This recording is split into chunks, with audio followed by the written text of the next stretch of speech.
we're back, and to our guest, and to our listeners, welcome. Thank you for having me back. It's our pleasure. In our last chat, you outlined some reasons for the rise in atheism. What I want to ask you this week is whether you think the world would have been any different if people had have had the same understanding as yourself. Well, it would depend on how many people believed in God and thought like that. Well, for the sake of discussion, imagine it had been the whole world. Well, in that case, I would have expected it to be hugely different. For starters, there wouldn't have been any wars, and I imagine they would have organized themselves in a way that we could have gotten rid of money. Because Jesus is reported as teaching a prayer in which the person asks not to be led into temptation. And I think one of the biggest temptations to sin in society involves the attainment of money. And without the money, the temptation to leave the path would have been greatly reduced. Also, money is an inefficiency. Not only doesn't it do any work, people are doing jobs around the idea of money, when it would have been more efficient to have directed their labors elsewhere. And thus, if it had have been different, I wouldn't have been surprised if people had organized themselves differently and worked more as a team. For example, there could have been a global service, which provided the services and production, and to which each able person contributed a certain amount of time. And each person could have got the same level of rewards back from the system. The same level of rewards? But then why should people work hard to achieve if not for rewards for if they do? But the system could have provided a good standard of living for everyone. In the service, people could have been trained up to perform a variety of functions, and there wouldn't be any guilds restricting the amount of people that could have been trained in a certain area. Education would have been provided for all. People would perform the work they were supposed to perform while in the global service, because they are team players, playing for the team, so to speak. And the team would look after them and their loved ones.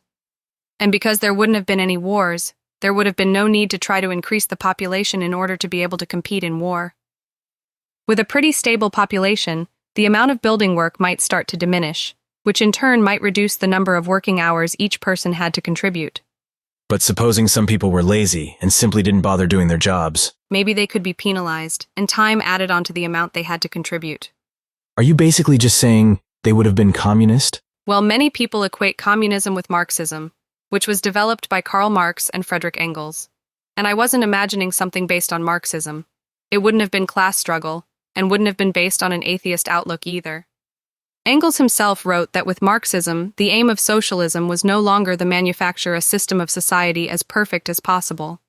Instead, he claimed it was to bring about the economic conditions to bring the historical class struggle between the proletariat and bourgeoisie to an end. But I was assuming they would have gone for creating as perfect a system of society as possible, one that reflects an attempt to build a world pleasing to God. Also, Marxism has a political party, which can lead to a political class, members of which, especially if not guided by their belief in God, might choose a selfish path, resulting in corrupt political officials. But if the whole world was working together, then all they would have needed was a system that works. There wouldn't be the need to keep adjusting it every few years, though the system could contain some democratic process which allowed it to be adjusted. So no world emperor then? Well, I imagine if there had have been a monarch and they were benevolent, then what they would have been looking to do would be create a system which worked, and which didn't require them to adjust it. And the problem with a monarch or whatever would be that even if they were benevolent, what would be the guarantee that those that followed them would be? I would have thought the power would just have been a temptation for people to leave the path in order to get the power. And as such, I would have thought people would have been better off with a system that worked and didn't have politicians or monarchs. The system could have had disaster recovery responses. So they wouldn't have had any contingency plans for if some group of humans had tried to take over? They could have had. Maybe the system could allow for several hundred different groups to arm if such a thing did happen. Each group being made up of a cross-section of the planet's locales, and the leader of each group being chosen by lottery if such an event was triggered or something like that. I don't know, but I don't think it would have been beyond human capability to devise a system where it would be problematic to try to take over by force. So you would be imagining a world with a lot smaller population than now, just getting along peacefully. Sounds idyllic, a long way from what we have. So do you think we've missed the boat on that one then? Given what we have now, and the issues we are facing, the rising population, the wars, the global warming, and so on. No. I think if the people of the world wanted to change, then I think they still could. What they have now is the technological ability to do an amazing amount of manufacturing and distribution of goods by machine. I think you'll find that many of the manufacturing processes are still pretty human-intensive. Yes, but currently the world seems to be following the money. And many humans live in countries where the average wage is very low compared to the richer countries. And even in the richer countries, many companies cannot afford the latest technology. And because the production runs of the latest technology are quite small, the costs are quite high. But you were asking if we had missed the boat on being able to change things, and I was saying that I didn't think so. We could organize ourselves to make better use of the available technology. And to understand that, it would help if we stopped thinking of it in terms of money, and instead looked at it in terms of resources. In terms of human hours required, production on a global service scale would produce an economy of scale saving. With smaller companies, many jobs might be replicated, but in a larger company, you'd expect to require less people than the sum of those required in a group of smaller companies producing the same amount of goods. The production could also be standardized, and the robots which aided in the manufacturing would be mass-produced. We already have the technology to produce vehicles that are self-driving to a certain extent. That task would be much simpler if the roads were underground, and all the cars in a region were controlled using a central computer system, and their self-driving abilities were only used as a backup. With them being underground, variables such as weather conditions, and people crossing the road, or trees falling or whatever wouldn't need to be taken account of. Nor would what the other cars seem like they are going to do. The central computer could control the cars, and if there was a problem with a car, the central system would know how the car's self-driving works, and how it will behave, and could even signal specific instructions to it via road signs. Okay, I can see where you're kind of going with this. A more technologically advanced version of what you had said earlier. But just think about the wars, for example. Sure, if everyone thought like you, then they could all agree to do a system similar to what you are saying, but they don't, and there are countries which are at war with each other. So how do you think that could be overcome? Well, firstly, I don't think it is necessary that everyone shared my point of view. In democracies, all that would be necessary is for the people to think that we should follow the loving, selfless path, and for there to be politicians to act as the representatives of those people, and for money to be put into developing videos depicting the kind of world we could have, and people to indicate how logistically it would work. And people wouldn't need to all think like me. There could be different locales, which could act as all-inclusive resorts, which those outside of the global service would be brought up in and retire to. They could be culturally diverse. People could have decided on the culture of their locale, and they could have their own laws in it. That would sit on top of the global service laws, which would be more to do with how the infrastructure works in locales, including protections for global service workers while they work in locales, and about the amount of time people need to contribute, etc., which would allow people to live in locales which they thought were pleasing to God. When you say locales, you mean countries, right? No, I was thinking that they would be walled, all-inclusive resorts that could hold around 500,000 people, but it could be done differently. I'm just giving an example framework.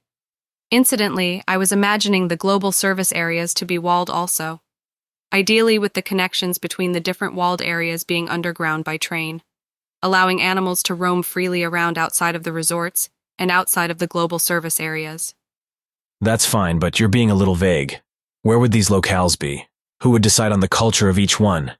How would it be decided who was in which one? That kind of thing.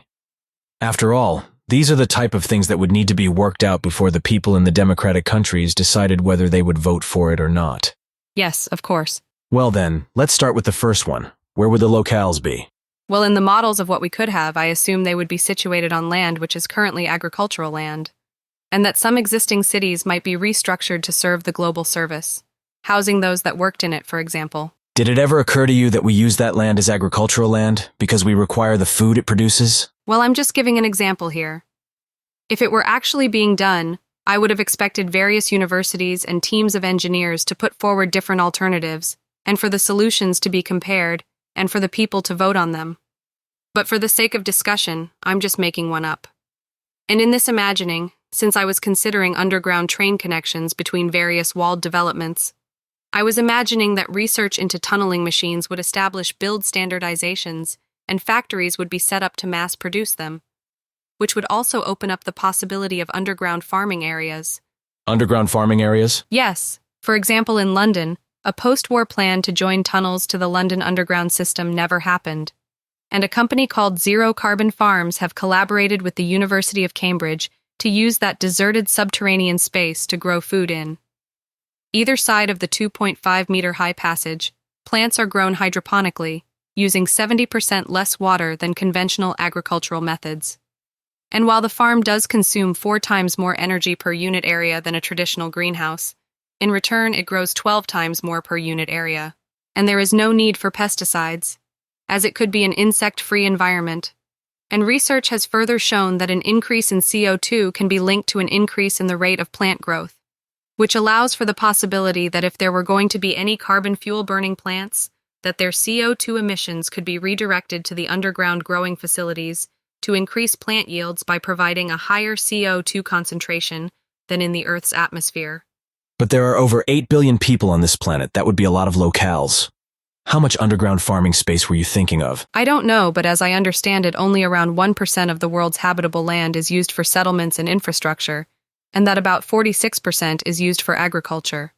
And a report from the United Nations Food and Agriculture Organization suggested that about a third of our food production is wasted.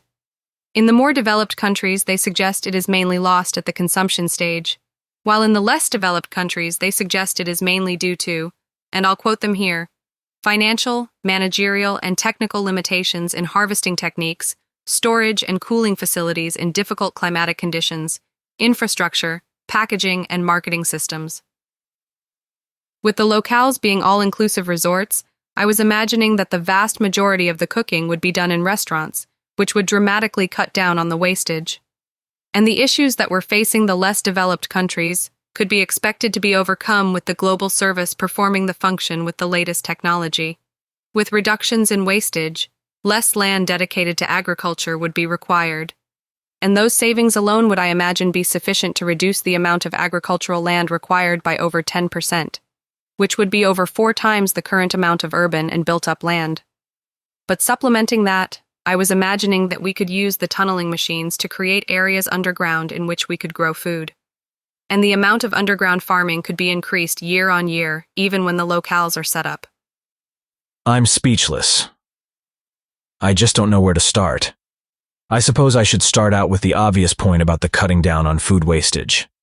If the restaurants in the locales were what reduced the food wastage, then the reduction in agricultural land requirement wouldn't be achieved until after the building of the locales, and therefore wouldn't contribute to the agricultural land that came available to build the locales in the first place. If people decided that they wanted to go ahead and make the change, then even in the planning phase, before the locales were built, restaurants could be opened to provide healthy food on a non-profit basis, run by the governments. And these would lead to a waste reduction saving, which would allow for a reduction in the amount of agricultural land required. Furthermore, if more people were like me, then perhaps more would be vegan, and given the efficiency, there would be more savings on the amount of agricultural land required.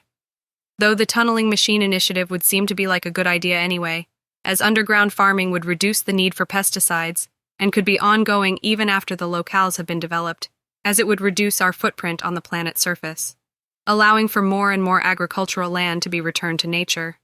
Food issues aside, you seem to be suggesting building housing for 8 billion people. Just to put that into perspective, China has been building housing at an amazing rate, and in 2022 added over 600 million square meters of residential housing. But even at that rate, if each property was on average 100 square meters and contained 4 people, then it would take over 330 years to build the housing for 8 billion people.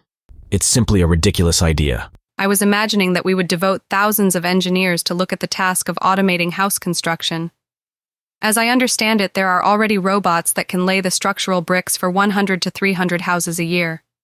And there are other robots that don't rely on bricklaying, but instead print the houses a bit like a 3D printer. While with that technique, the robot might have to wait for drying time before adding another layer.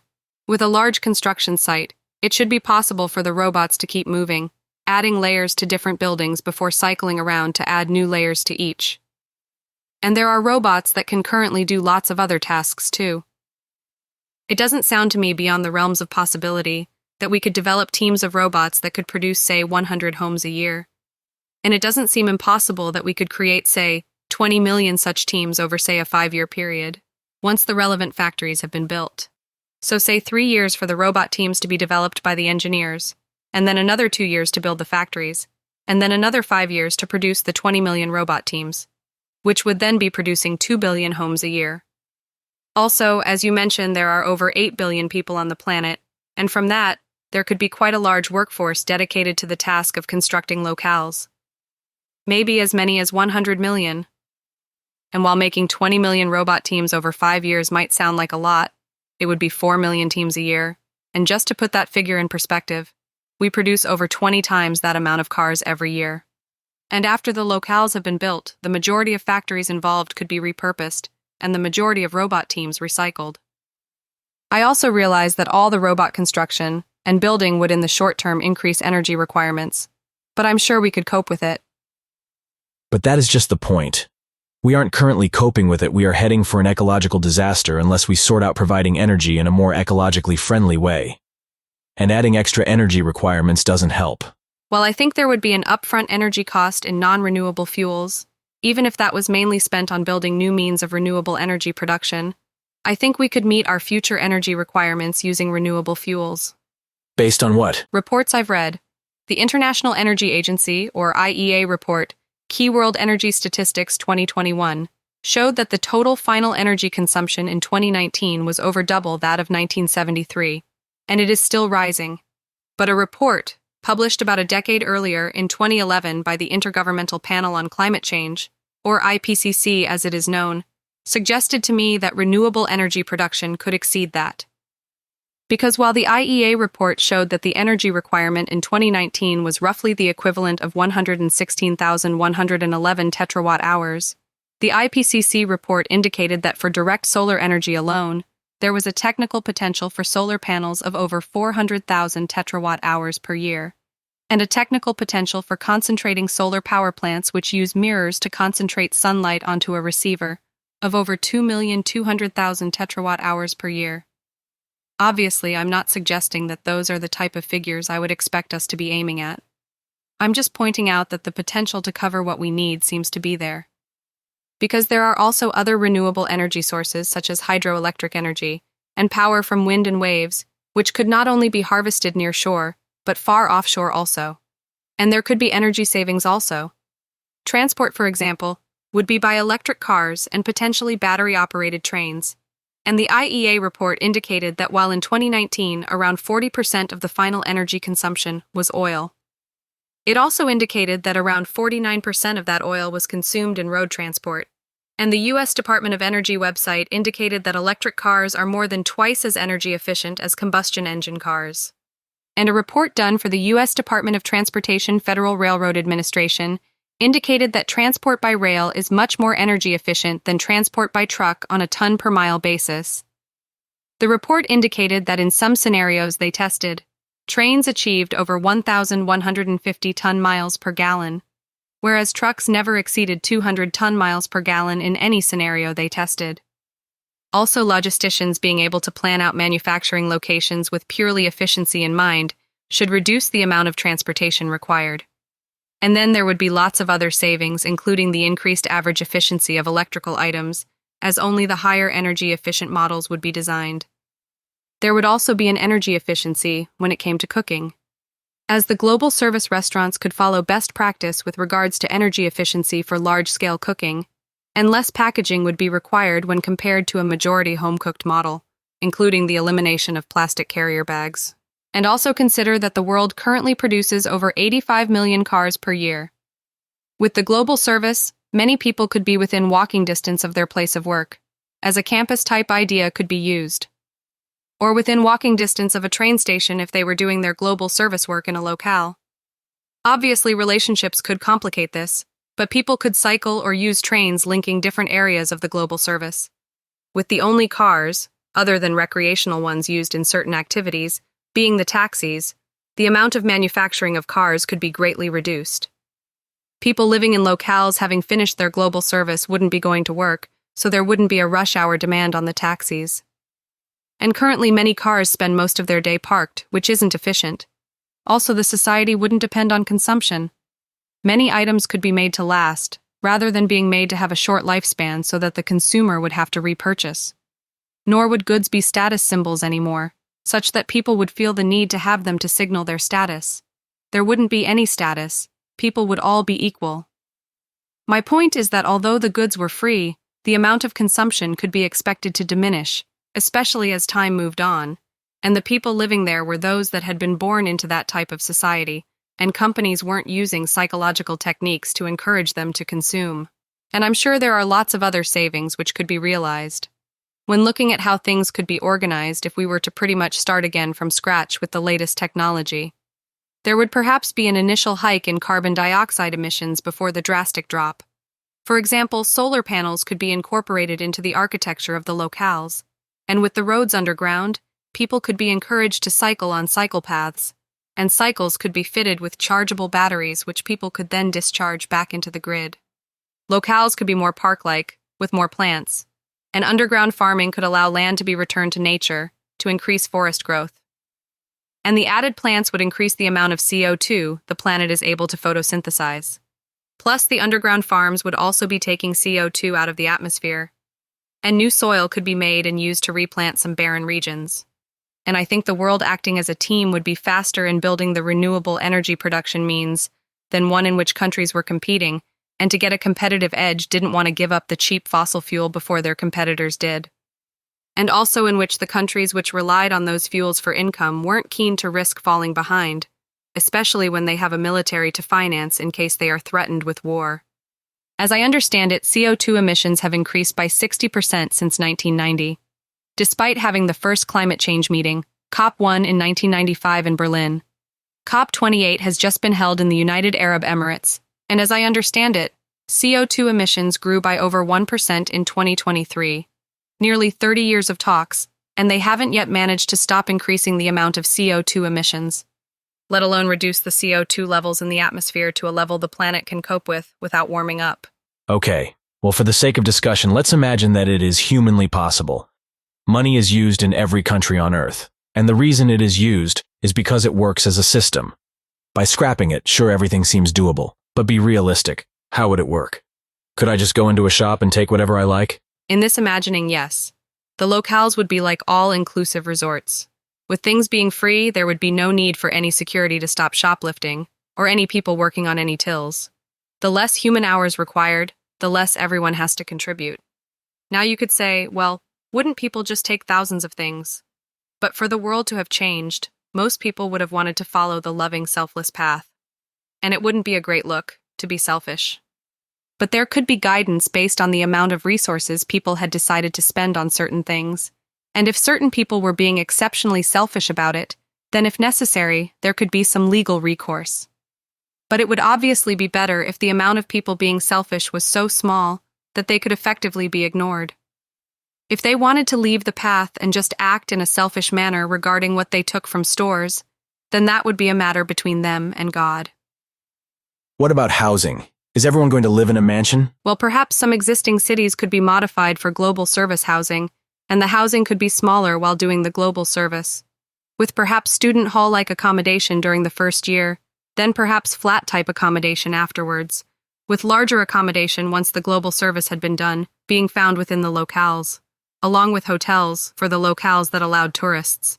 And then maybe smaller accommodation again if the person feels that they need to go into an assisted care home within the locale at some point. And talking of care, there would be advantages for the health of the population too. With medical research, because there would be no intellectual property rights, and all research would be shared, all the breakthroughs that the medical research delivered could be made accessible to everyone, and there would be benefits to health in general. Because all the locales would be all-inclusive, they could provide lots of tasty food that is healthy. As opposed to many current food producers that aren't that bothered about people's health, and often put in high amounts of salt and sugar, or fats, in pursuit of money. Which I think has helped contribute to obesity, diabetes, and hypertension within some populations. Also, with the taxi cars being underground, people could be encouraged to cycle more without the risk of collision with a car, and people could be encouraged to walk in the park-like environment more. The air would have less pollutants in it also, because there wouldn't be any combustion engine cars. With capitalism, people sometimes want to get fit and join a gym, but for whatever reason don't keep it up, and then cancel their membership. But with this system, exercise and activity facilities would always be available and free. And the healthy foods and extra exercise would reduce the amount of medical treatment that would need to be provided. Not only that, but the global service could look to create robots to reduce the amount of humans required to provide the health care and improve the quality of life of the patients. And there would, I imagine, be less stress, where you know your family is safe and enjoying a high standard of living. And the risk of losing that would be negligible, as the global service could have an efficient natural disaster response service. It all sounds great in theory, but there are around 8 billion people on the planet, and many of them are poor when compared to the average European, for example. So surely the standard of living for the average European or American would drop. Well, many things wouldn't be privately owned, so if you measured it by what people privately owned, then you would probably be right. For example, people wouldn't own their own cars. The underground cars would act as taxis around the locale, though they could still interact with a person's phone, for example, to personalize the setup when the person got in. I'm not sure the average European or American could afford to work for such a short amount of time and still be able to eat out every day of their lives, for breakfast, lunch, and dinner. While having use of such facilities, not just leisure and health, but also educational, and having access to workshops equipped with tools and machinery the average person couldn't afford, and perhaps including kitchens for those that occasionally wanted to do some home cooking for whatever reason. Then there would be the entertainment, shows, concerts, festivals, etc. And even with simple things like television, everyone would have access to all sports channels and all film releases without adverts. And the global service could provide areas that were like locales but were resorts and only contained hotel accommodation. They could be coastal, or they could be inland if they were providing skiing, for example, whether on a mountain, with perhaps artificial snow, or even around some indoor construction. You've talked vaguely about leisure activities, but let's get a little more specific. Let's consider golf, for example. I'm looking forward to playing a lot of golf in my retirement. Would I still be able to do that? Well, it all would just depend on supply and demand. Given the other activities, golf might not be that popular. It wouldn't be a leisure activity for the more financially successful people and a good place to network. As for how regularly it could be played, it would depend on how popular golf was in the locale and how much of the locale people wished to be used for golf. If it was too popular for everyone that wanted to play regularly, then there could be driving ranges and perhaps augmented golf to help make up for it. For example, there could be a golf course where people played augmented golf. They could have special golf clubs which they could swing to hit augmented golf balls. Their headsets using markers on the golf clubs to work out how well the ball was hit, and the computer course could be modeled to pretty accurately model the golf course they were on. But because there weren't actually balls flying around, more people could be playing a given hole than normal. It would still give them the fresh air and the walk, and they could practice their swing. I'm not suggesting that people need do that, or that it would be popular. I'm just giving an example of the type of things that could be done to try to compensate if there was a problem with resource availability. And some new activities might be invented which involved augmented reality, for example. And though not perhaps considered a physical activity, concerts or festivals could also be organized with the expectation that those attending will be using the same VR or augmented reality products, which would not only give those performing the opportunity to add a new dimension to their performance, but it would also allow the performers to appear to perform at several venues at once. And in return, the performers could use VR or augmented reality to switch between how they viewed the crowds that were viewing them. The point I'm getting at is that people could come up with ideas, and if people like them and think they would make the world a better place, then they could be implemented. And if there was a new release of a children's toy that involved the children playing as teams, for example, and there were specific activity structural configurations that went with it, then those could be developed to coincide with the release of the toy. Anyway, with jobs being saved through technology, I imagine quite a high proportion of people would be spending their global service teaching activities, and that there could be quite a lot of activities to choose from in a locale. Okay, so you gave a vague answer to where the locales would be. But what you haven't yet explained is who would decide on the culture of each one, or how it would be decided who was in which one. Care to explain? I don't know how they would decide to do it, but I assume there would be a path. For example, when setting the whole thing up, different understandings or cultures could be put forward, and each person could decide what culture they wanted to live in. And the amount of locales allocated to each culture would depend on how many people adopted that culture. And we could then, for the sake of discussion, imagine that either locales were randomly allocated to cultural understandings, in proportion to the amount of people that wanted to live in that type of culture. Whatever way it was done, people in each cultural group could then select which of their cultural group's locales they would wish to live in. And if there is overdemand for some, then those that selected the locale which was in overdemand could be allocated by lottery between that locale and the spaces remaining in the other locales. What about locations particularly linked to a certain culture, like Mecca, for example? Well, some places could not be within a locale at all but be controlled by the global service. Since Mecca would be a place which could be considered holy to multiple understandings like the Shia and the Sunni, for example. Rather than have it in a single locale which would have the option to refuse visitors, it could be in a resort run by the global service, and only those that considered it a holy site would be granted access to it.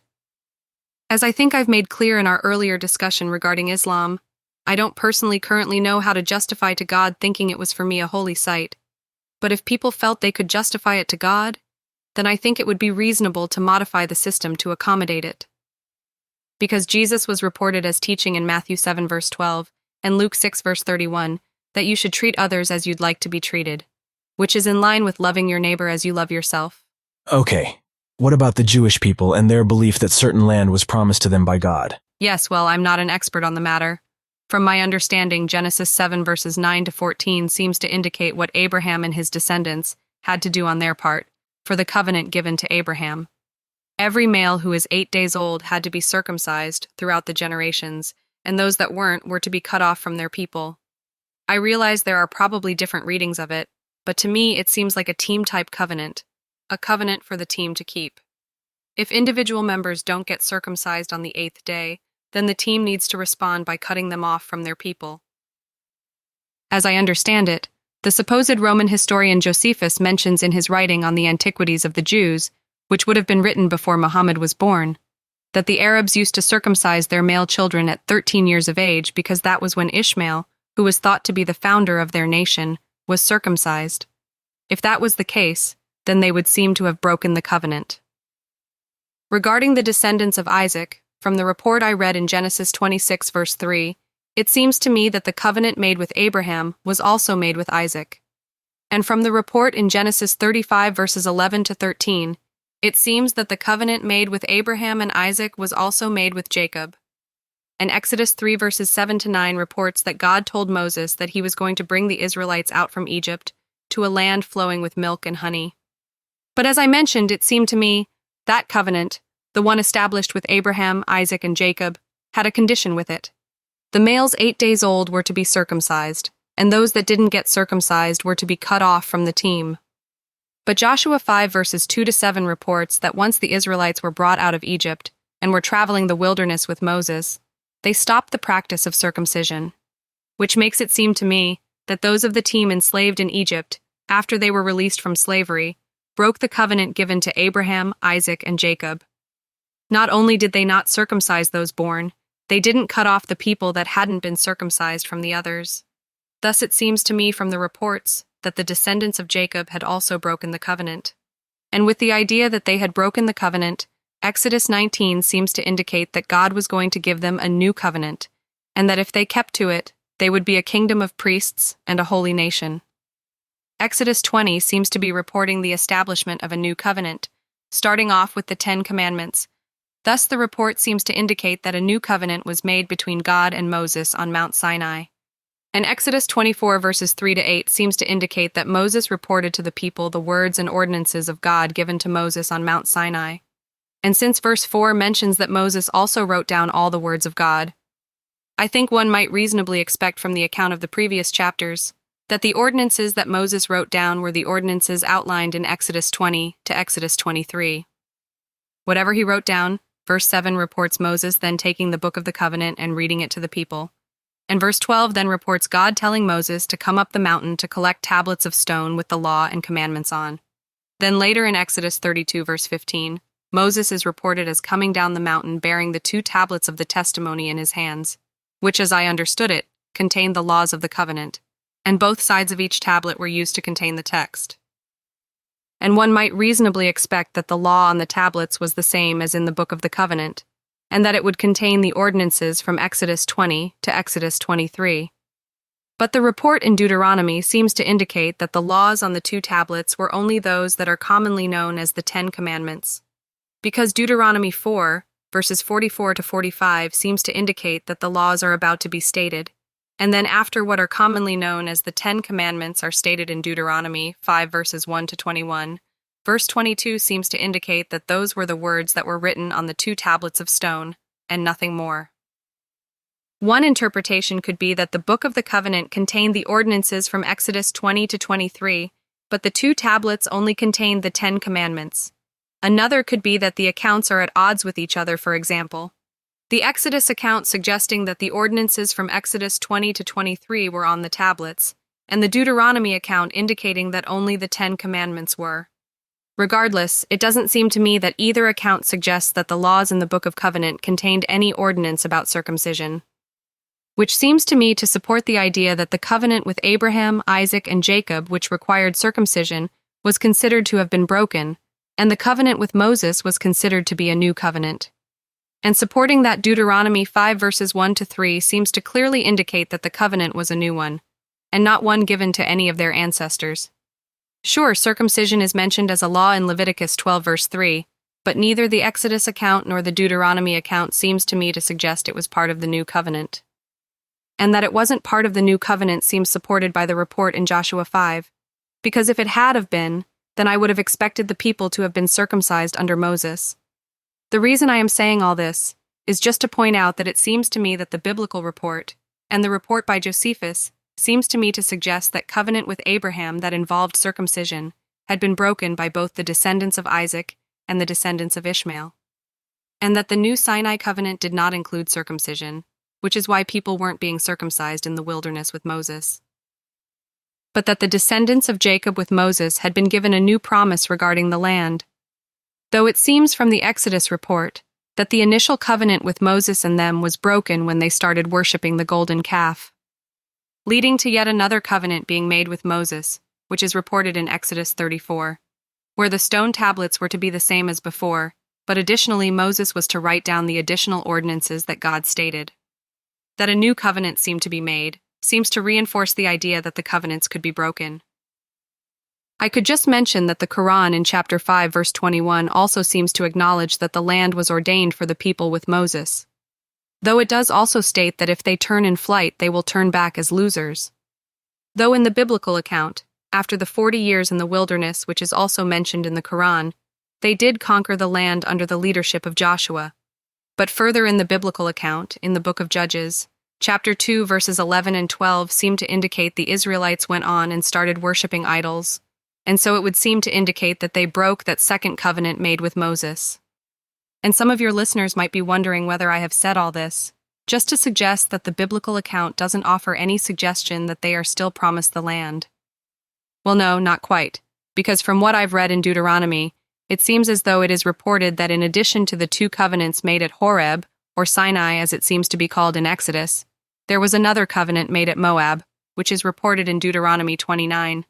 And while the Moab covenant seems to have a particular focus on not worshipping other gods, and as I've mentioned, Judges 2 verses 11 and 12 seem to indicate that that is what they went on and did, the Moab covenant did seem to contain a redemption clause, which was reported in chapter 30.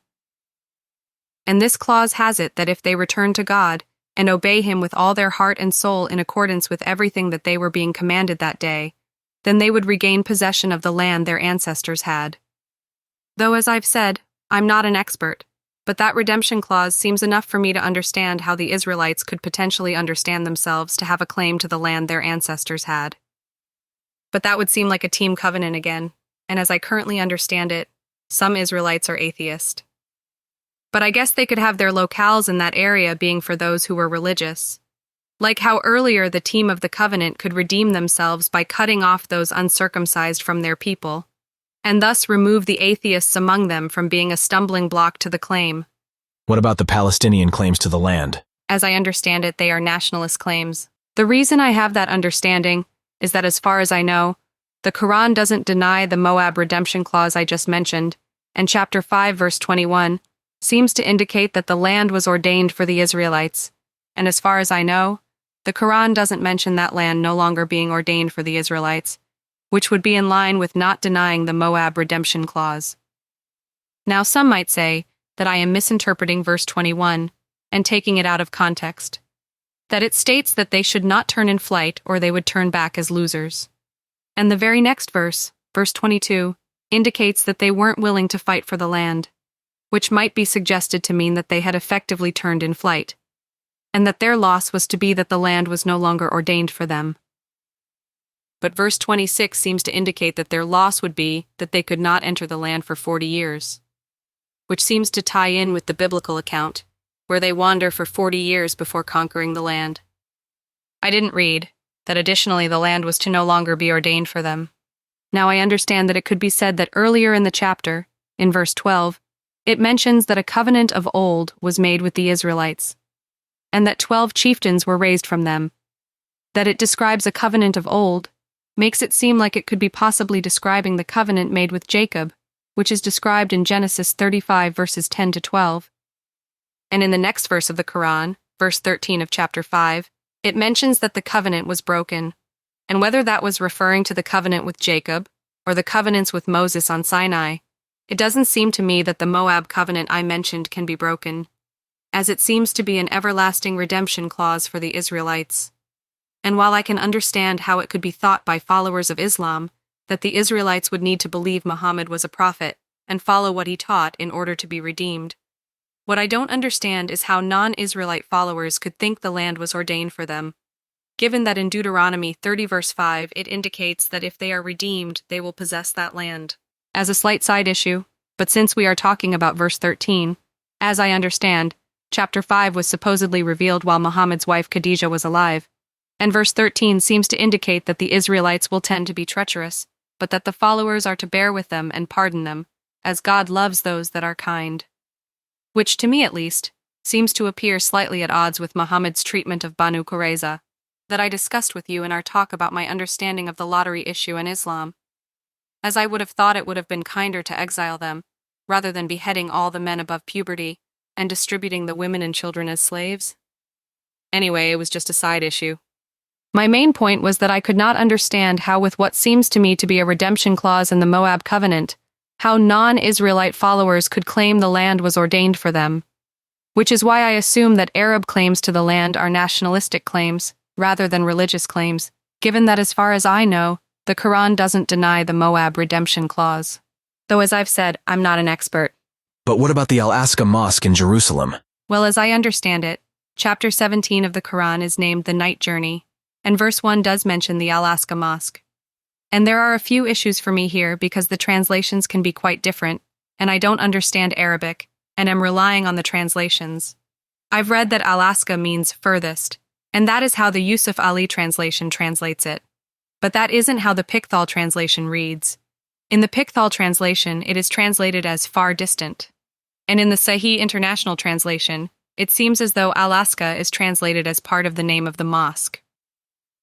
I've also read that mosque literally translates to a place of worship, and I assume that during the lifetime of Muhammad, there wouldn't have been any Islamic place of worship in Jerusalem, and no place of worship named Al-Aqsa there either. And regarding non-Islamic places of worship at the time of Muhammad, the ones in Jerusalem wouldn't have been the furthest from Mecca. There would after all have been places of worship in Europe, for example. It could be suggested that the Pickthall translation doesn't have this problem, as it doesn't translate the place of worship as being the furthest, but just far distant. And furthermore, it could be suggested that a place of worship in Jerusalem would be a place whose surroundings were holy. To help understand, one might think of looking at the hadith about the night journey. One regarding the night journey found in Sahih Muslim is referred to as Sahih Muslim 162a by Sunnah.com. It mentions a white animal named Al-Barak, which first took Muhammad to a temple that Muhammad went inside before he was taken to heaven by the angel Gabriel. But what temple was he supposed to have gone inside? The Jewish temple in Jerusalem had been destroyed hundreds of years before, and the Al-Aqsa Mosque in Jerusalem wasn't built until Muhammad had died. Also, the problem with relying on that hadith is that it seems at odds with the other hadith in Sahih Muslim that I've read regarding the same night. Sahih Muslim 164a does mention Barak, but Barak takes him straight to heaven and doesn't stop off at a temple first. And Sahih Muslim 163 has the angel Gabriel taking Muhammad by the hand and taking him to heaven. Again, there is no mention of stopping off at a temple on the way, and this time there is no mention of Barak either. And then there are the reports in Sahih al-Bukhari.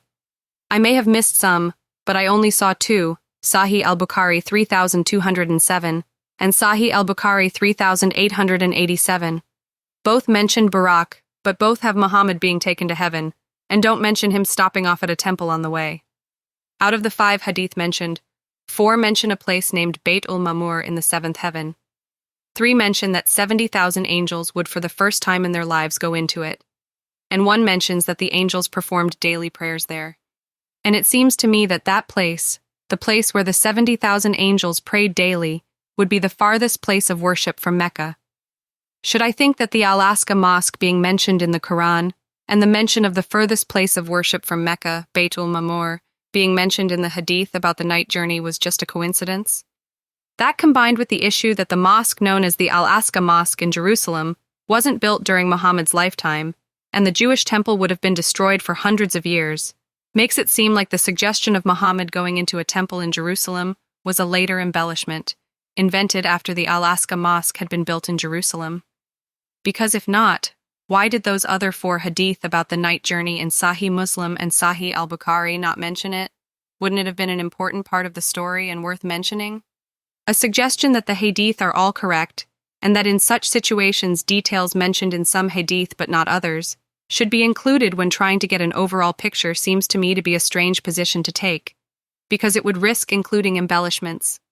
And while those embellishments may have been done for political purposes, and those happy to further those political purposes with no care for the truth might favor such an approach, it seems to me that the premise it is built on, that the hadith are all correct, is flawed.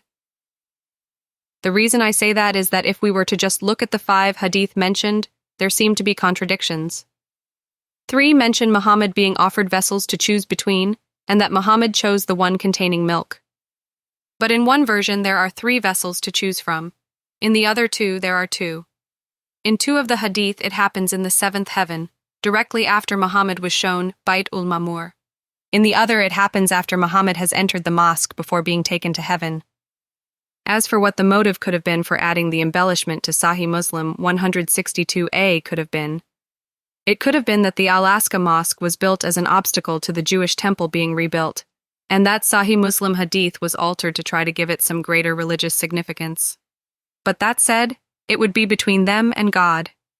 If people did think that the Al-Aqsa Mosque wasn't built as an obstacle, and felt they could justify to God believing that the Al-Aqsa Mosque mentioned in the Night Journey chapter wasn't referring to the furthest mosque, Bayt ul-Mamur, mentioned in the Night Journey hadith, and instead referred to the site in Jerusalem, then the site could be run by the global service. And those to whom it has special spiritual significance could have access to it. Well, let's just get back to the basic framework. You mentioned that you were imagining that locales would be able to decide their own laws, and that they would sit on top of a global service infrastructure, and that the global service would have its own laws. And you mentioned that there could be a democratic way of tweaking the system if need be. But how were you imagining that democratic process would operate? After all, you mentioned getting rid of politicians. I don't know. However the people decide it should work. Maybe there would be a computer application, which would provide a framework for the discussions, where AI could perhaps analyze and categorize people's suggestions on improving the system, and the suggestions could be voted on. So one person, one vote? Initially, but I was imagining that the system would be such that current leaders could entrust their people living under it, that it shouldn't be a system which could be gamed, so to speak. You wouldn't want it to be a system in which any groups thought that over time they would gain more influence by having more children, for example. Therefore, I was imagining that when each locale was established, each locale would have a voting power based on the number of people it contained, divided by the total number of people. But then that voting power of the locale would remain fixed, and the voting power for each person in that locale would be the voting power of the locale divided by the number of people within it. And that could change over time, depending on how many people were in that locale, for example, which would mean that no locale would gain more of a vote simply by having more children, because the voting power of the locale wouldn't rise, even if it became very populated. And I was also imagining that locales that were looking to keep their population size pretty much stable, or decrease it, wouldn't accept migrants from locales that were increasing their population, for pretty much the same reason, that they shouldn't tempt cultures to try to game the system. So, some locales could become overcrowded. while others had reduced the population and had plenty of space, and yet wouldn't let people in. Doesn't that sound a little selfish? No. It simply allows the ramifications of their decision to increase their population to be realized more quickly. And it is important to remove the temptation to game the system, because it is easier to trust other understandings when the system they coexist within doesn't rely on trust. Thus, I was assuming that in designing the system, people would look for ways to game it and look to remove them. That isn't to say that people would have been untrustworthy, but it is better to remove the temptations to act in an untrustworthy manner, as you wouldn't want to leave room for the system to be corrupted by evil intentions, as Satan won't have simply gone away. But hopefully, with everyone looking out for loopholes, they'd be found and plugged, and if any were missed and became apparent later, then the people would vote to close them by modifying the system. And to help with the trust issue, there could be a constitution which outlined the rights of locales and their citizens, any changes to which could be vetoed by anyone, so that minorities could always be sure of their constitutional rights. So when a person finishes their global service, do they have to go back into their locale? Not in this imagining. In this imagining, they could go to any locale that would accept them. But some might not accept people from other locales. Some might, but only from certain ones or whatever. It would be up to each locale to set who they would accept and who they wouldn't. That doesn't mean that people that became friends during the global service, but for some reason couldn't live in the same locale, wouldn't be able to meet each other again, as they could visit each other's locales as tourists if the locales in question allowed tourists, and if not, then maybe they could meet up in resorts. Okay, let's just get back to the Constitution. Could a locale have the death penalty, or would all people be protected by the Constitution regarding that? I don't know how people would organize things, but for the sake of discussion, I would imagine that some Islamic locales, for example, might feel that the death penalty is part of their religion and want it. And since the idea would be to allow the people to live in their locales according to their religion, I would imagine those locales allowing the death penalty. But personally, I wouldn't expect locales in which people thought like me would have the death penalty. No matter what they had done, it would still seem better to imprison them, to give them as much time as possible to repent. And though I say imprison them, I am not imagining prisons to be like they currently are, where prisoners can be a bad influence on each other, and people could come out worse than when they went in. Instead, I was imagining that in the new system their communication would be restricted, such that they wouldn't have any communication with other prisoners or family or friends, in order to remove any bad influences during their imprisonment. That instead, the only communication they would be left with were those that were deemed to be a good influence on them. Prison staff, psychologists, teachers, etc. Perhaps even a specially designed chatbot, and that all communication would be recorded and monitored. That sounds pretty labor-intensive. Yes, but without the money and the amount of resources available to each person, I wouldn't expect there to be much crime, especially with the people understanding that God exists and that it is a loving, selfless God. And talking of crime, I was thinking that perhaps the global service and some of the locales might move away from an adversarial system, because if that system really provided justice, then the rich wouldn't pay so much for lawyers. What would be the alternative? Perhaps a 3-judge panel, which questions and then judges the accused. That way, the accused doesn't need a defense. They just need to answer truthfully. And perhaps also a panel of 9 potential judges that monitor the judges' questioning and their deliberations, such that if the judges act in an inappropriate manner, such as convicting a person when clearly there wasn't enough evidence during questioning to justify a conviction, their behavior could be investigated, and they could be replaced. And the case of the convicted person looked at again. Why should that work better than a jury system? Because while a jury system can give the impression of justice being done, in that the person was judged by their peers, the jury system itself can be a weakness. Because with the adversarial system, neither the prosecution nor the defense is interested in justice. Their aim is to win the case. And professional lawyers can try to exploit the jury in order to win. Which is why people that can afford it are willing to pay a lot of money for a talented lawyer, because the ability of the lawyer can make quite a bit of difference to the outcome. How are you thinking the lawyers could manipulate the jury? Well, they could try to muddy the waters around issues that they had a problem dealing with directly, in the hope that it would cause confusion amongst the jury members. They could also include mistakes in logical reasoning, which are known as fallacies. As I understand it, the Greek philosopher Aristotle, in his work on sophistical refutations, highlighted how people inexperienced in spotting errors in reasoning might not recognize false arguments. Let me just read a bit from it. That some reasonings are genuine, while others seem to be so but are not, is evident. This happens with arguments, as also elsewhere, through a certain likeness between the genuine and the sham. And he goes on to write, in the same way both reasoning and refutation are sometimes genuine, sometimes not, though inexperience may make them appear so, for inexperienced people obtain only, as it were, a distant view of these things. He was discussing how the sophists could deceive by using clever but false arguments, and nowadays the term sophistry means the use of clever but false arguments. And Aristotle, who had lived in the 4th century BCE, was pointing out even then that such false arguments could work on people inexperienced in spotting the errors in reasoning. And it is easy to understand that lawyers could make use of such arguments to deceive the jury. But that is the point of the adversarial system, isn't it? The adversary should spot the use of such arguments and be able to point out why they are false. They should, but they might miss them. For example, I noticed an article that came out in the New York State Bar Association Journal titled, Say It Isn't So, Leading Logical Fallacies in Legal Argument, Part 1, by Gerald Lebovitz. In it, the author wrote, this article will help lawyers identify potential fallacies in arguments. Good lawyers must craft persuasive arguments that make sense.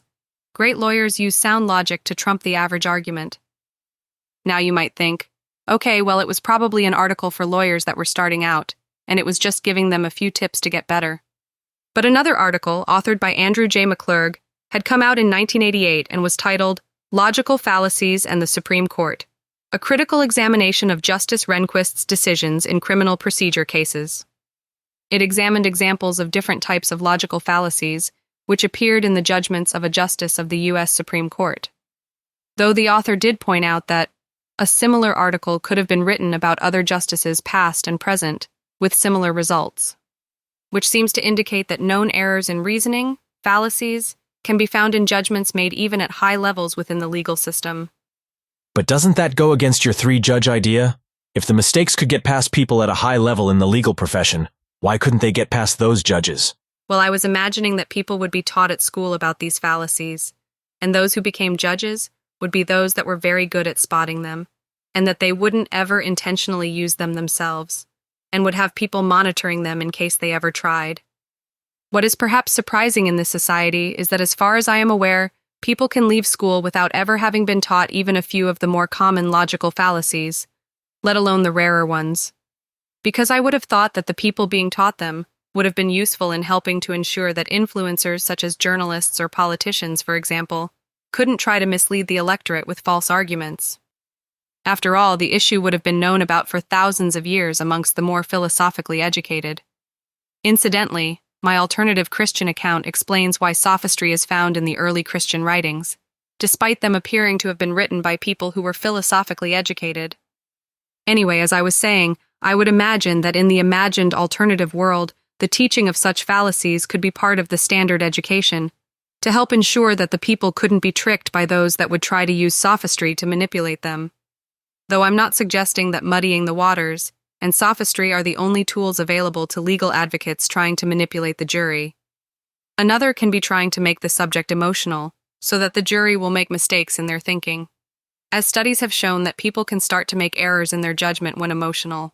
Could you give an example of such a study? Well, one example paper would be Moral Responsibility and Determinism, The Cognitive Science of Folk Intuitions, by Nichols and Knobe, which was published in 2007.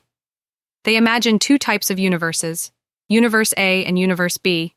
In Universe A, everything, including human decisions, is caused by whatever happened before it, such that given the past, each decision had to happen the way it did. In Universe B, almost everything that happens is completely caused by whatever happened before it. The one exception is human decision-making. When asked, only 14% of the subjects thought that people in a Universe A-type universe could be fully morally responsible. But when a concrete example was given, which was likely to give rise to an emotional response, that rose to 64%, which led the experimenters to think that emotional cases led people to make errors in judgment. Anyway, the point is that with a system in which the lawyers are concerned about winning rather than justice, the jury can present a weakness when it comes to justice. The judges, on the other hand, could be those from amongst their peers who had tested at being best able to extract the truth by cross-examination and being able to spot sophistry, as well as being the least susceptible to having their judgment regarding the guilt of the accused swayed by how they emotionally felt about the crime or the accused. So imagine that the time in global service was 12 years. A person that had qualified during their education for that career path could spend their first 9 years monitoring judges, and their last 3 years being a judge themselves, for example. Okay, I realize you are only giving an example of an alternative way in which it could be organized, but in your alternative, how are you imagining the global service laws and constitutional laws to coexist with locale laws, if locales can sentence people to death? Well, I was imagining that there would be a global constitution, which would provide a global constitution for the global service, locales, and global citizens. That it would outline some basics about how the global service would operate, perhaps outlining a basic service that everyone would perform for their first year, which would encompass many of the jobs that no one really wants to do, so that they could be shared, and no one would have to do them for a long time. It could also include constitutional issues such as equal treatment for all global citizens, though equal treatment wouldn't necessarily mean that all would be treated the same. For example, I was imagining that those that had serious medical conditions that would drastically shorten their lifespan, to the extent that they wouldn't be expected to complete global service, wouldn't be expected to contribute. The equality would be that if the conditions were met, it wouldn't matter who that person was, or what gender or cultural background the global citizen was from, but conditions could include the citizen not being expected to work in offering a service that they were ethically against. That the global constitution would also outline how the locales would operate, including how they would operate with the global service, how core services such as education or medical treatment would be provided, which core services would be obligatory for locales to accept, and which weren't. I was imagining education to be obligatory to accept, while some medical services might be optional, and some services such as a global service legal system could also be optional, as the locale could have its own legal system. And the Constitution could also offer some options for how global service personnel would operate within the locale, to give locales some flexibility regarding the conduct of those in the global service. Though in all cases, I was imagining that while in a locale, those in the global service would operate under global service laws. I was also imagining that arms manufacturing in locales would be outlawed, and that the global constitution would indicate the levels of global response for any locales that broke the constitutional laws. There could also be a ruling that the culture of a locale should be re-voted on every 10 years or something. The global constitution could also be expected to outline basic global citizen rights, which would be upheld in both the global service and any locale. I was imagining that the global constitution, once agreed upon, and I'd expect a lot of thought to have gone into establishing it, would only be changed if the vote was over 98% in favor of the changes in question, because it doesn't seem like the type of thing that should need changing. And that should enable leaders of countries which have relatively small populations to know that their people would be protected as safeguards could, when developing the global constitution, be established at the appropriate level to allow cultural flexibility in locales while providing locales and citizens assurances. Other aspects of the global service, outside of the global constitution, such as what services, outside of the core services, it should offer to locales, and what areas should be researched, how long people were expected to serve for, and so on, could have a voting system which would more easily allow for change, as these would be things that would be expected to change. Obviously, locales could choose themselves to provide services which weren't offered by the global service, and obviously people might decide to do the whole thing differently. As you said, I am just giving an example. But wouldn't there be a risk that certain locales could secretly start to develop weapons or whatever? There would be global service workers there. And with efficient recycling, the amount of products and resources in a locale could be known. I realize you could go on, thinking of an issue here, or an issue there, but my point is that I'm sure there will be a path, that if the world really wanted to change, it could. And that was, I think, your earlier question.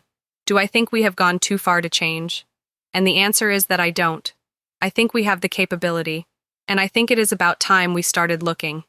As in the next 50 years, I wouldn't be surprised if the robots could keep the system going. Don't you think that we would get to a similar place anyway, just following the capitalist route? No, I don't think so.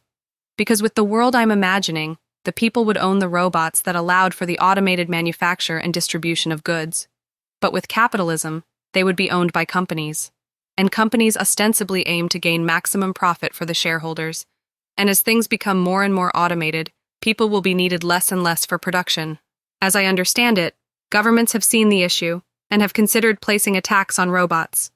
Presumably, these taxes would relate to how many human labor hours the robot performs a year. But like with company tax, different countries would presumably compete with the tax rate, and companies might choose to locate their production facilities in locations which have lower robot tax rates. And in all the capitalist countries, the basic standard of living provided to those without jobs would presumably be lower than a person would expect if they were to be doing the lowest paid job. And thus the average standard of living would become below that of a person doing the lowest paid job. Plus, it leaves the possibility of people relying on earning wages, and the stress of potentially losing your job and so on. So no, I don't think it would be the same. Plus, I imagine there would be many services the unemployed people wouldn't be able to afford. I think it would be a long way off living in a fantastic, all-inclusive resort. But if it ever got too bad, people could always vote to change things. Assuming that one class never got the means to physically control the others. The politicians and military chiefs already have those means, don't they? Well, currently, I assume they still rely on those below officer rank. But presumably in the near future, they will have drones on the land, in the sea, and in the air, controlled by AI, that a human army without such things couldn't defend themselves against. At that point, a very few could have absolute control over a large population, the loyalty of the soldiers no longer being required. If you don't mind me saying so, it does sound like the kind of man versus machine scenario imagined in so many science fiction films. It does, but the major difference is that it wouldn't be because of the machines going rogue, but because people allowed a small minority, which had a desire for power, to get to a position where they could call checkmate, so to speak. I'm not saying it would ever happen, only that we seem to me to be drawing close to the point in history where such a scenario becomes possible. But for the sake of discussion, imagine that those of a Constantine-like mindset, or even those sympathetic to Nietzsche, managed to attain power. Nietzsche? You haven't mentioned him before. Would you mind just explaining who he is to the listeners? He was a 19th century German scholar of classic Roman and Greek texts, who went on to write books outlining his philosophy on life. He was younger than Auguste Comte, who we've talked about before, and agreed with Comte that God was a fiction. But whereas Comte tried to create a religion which encompassed the selflessness found in Christianity, Nietzsche was of the idea that since a belief in God was no longer plausible, the morals that were based on it no longer held any weight. He considered them to be the virtues of those of a slave mentality. I think the virtues promoted by Nietzsche were the virtues, or virtue of rulers, as laid out by the Renaissance writer Machiavelli in his book The Prince. For Machiavelli, virtue were the personal qualities that allowed for a flexible disposition, allowing whatever conduct better served the goal. Thus, while I suspect Nietzsche favored the virtue of Machiavelli over Christian virtues, he didn't think that having such virtue would necessarily lead to a happier life. For Nietzsche, what brought happiness was the feeling that your power is increasing. He also thought that those he referred to as the weak and the botched shouldn't be offered any practical help born out of sympathy, and instead should be helped to perish. Which was a theme that was, as I understand it, liked by the National Socialist German Workers' Party, or Nazi Party as it became known. There is a photographic book, Hitler as Nobody Knows Him, by Heinrich Hoffmann, where Hitler was photographed looking at a bust of Nietzsche with the caption, "The Führer before the bust of the German philosopher, whose ideas have fertilized two great popular movements, the National Socialist of Germany and the Fascist of Italy." I'm not saying that the Nazis were in total agreement with Nietzsche. They weren't. Nietzsche thought the Jewish influence in Germany would help Germany and the German race, which was against what the National Socialist Party were saying. The Nazis explained the difference of opinion with the claim that Nietzsche's position was a mistake based upon him not correctly understanding evolution. That Nietzsche had held the mistaken view that the physical changes, including mental changes, that a person went through in their lifetime could be transmitted to their offspring, and thought that would mean their coexistence would influence their evolution until they thought alike and there was social cohesion. But the Nazi Party were of the idea that the races had evolved differently, and that these differences meant inherent mental differences, and that they would always think differently because they had evolved differently, which would mean there would never be social cohesion. For the Nazis, it was competition of the races, survival of the fittest, and they thought the Nordic races to be the fittest, having evolved through the harsh Nordic winters, and they thought what they were saying was supported scientifically. Charles Darwin had suggested in his 1871 book, the descent of man and selection in relation to sex, that as a tribe grew more numerous, they would need to find more living space as there would be a need for an increase in the food supply, which, since living space was already taken up, would lead to war with their neighbors. Darwin wrote, and I'll quote, "At some future period, not very distant as measured by centuries, the civilized races of man will almost certainly exterminate and replace throughout the world the savage races." And these sentiments had already been taken up by at least some in the German military before even the First World War. Let me just read from an extract from Friedrich von Bernhardi's 1911 book, Germany and the Next War. "War is a biological necessity of the first importance, a regulative element in the life of mankind which cannot be dispensed with, since without it an unhealthy development will follow, which excludes every advancement of the race, and therefore all real civilization. War is the father of all things." The sages of antiquity long before Darwin recognized this. Nietzsche's idea that those he referred to as the weak and the botched shouldn't be offered any practical help born out of sympathy, and instead should be helped to perish, did fit in with the National Socialists' ideas, though. And in 1933, the Nationalist Socialist Party brought in a policy of sterilization of all people with diseases considered hereditary, which included people with congenital mental deficiency, schizophrenia, manic depressive insanity, and hereditary epilepsy, chorea, blindness, or deafness, as well as any severe hereditary deformity. People with severe alcoholism could also be sterilized.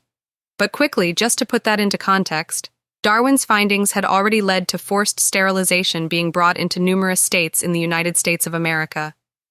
Indiana brought in the first eugenics-based compulsory sterilization law in 1907.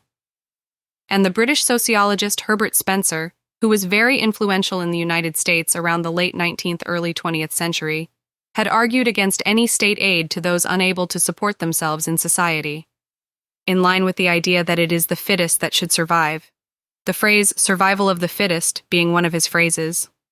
But while at the time many social Darwinists agreed with Nietzsche that what he referred to as the weak and botched should be offered no practical help born out of sympathy, Nietzsche's outlook was different.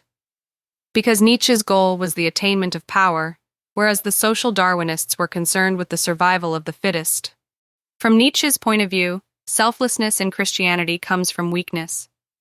While Machiavelli reminds me somewhat of a Constantine-type mentality, in that he would be quite happy to be a wolf in sheep's clothing, Nietzsche's mentality reminds me more of the one called Julian the Apostate, who wanted to be openly a wolf.